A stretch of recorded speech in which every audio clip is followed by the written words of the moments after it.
পাকিস্তানে মেঘ বিস্ফোরণের ফলে সৃষ্ট সাম্প্রতিক বন্যায় ৮০০ জনের বেশি নিহত হয়েছেন। এতে ক্ষয়ক্ষতি হয় বহু স্থাপনার, নিশ্চিহ্ন হয়ে যায় অনেক গ্রাম। সেই রেশ কাটতে না কাটতেই এবার চিরশত্রু ভারতের পানিতে ডুবতে বসেছে পাকিস্তান। এর মধ্যেই এক অভিনব পদক্ষেপ নিয়েছে পাকিস্তান কর্তৃপক্ষ।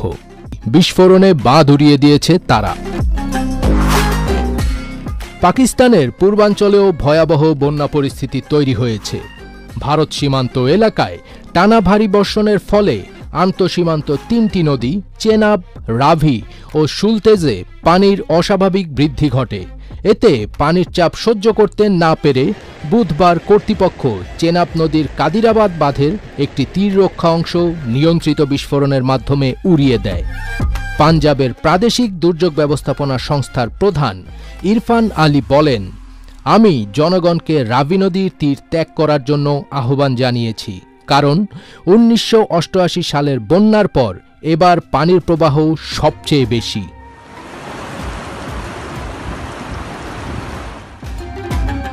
এই ঘটনায় পাকিস্তানের পাঞ্জাব প্রদেশ জুড়ে জারি করা হয়েছে বন্যার উচ্চ সতর্কতা।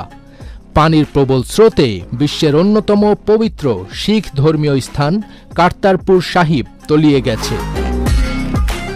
মন্দিরে আটকা পড়া প্রায় ১০০ মানুষকে উদ্ধারের জন্য সেখানে ৫টি নৌকা মোতায়েন করা হয়েছে।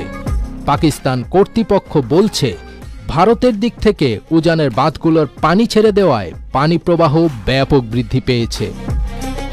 পাঞ্জাবের দুর্যোগ ব্যবস্থাপনা সংস্থার মুখপাত্র মাজহার হোসেন গণমাধ্যমকে জানান, বাঁধের প্রধান অবকাঠামো রক্ষার জন্য আমরা বাধ্য হয়েছি ডান পাশের তীররক্ষা বাঁধ উড়িয়ে দিতে। এতে পানির চাপ কিছুটা কমানো সম্ভব হবে। দেশটির মোট জনসংখ্যার প্রায় অর্ধেক পাঞ্জাবে বসবাস করে।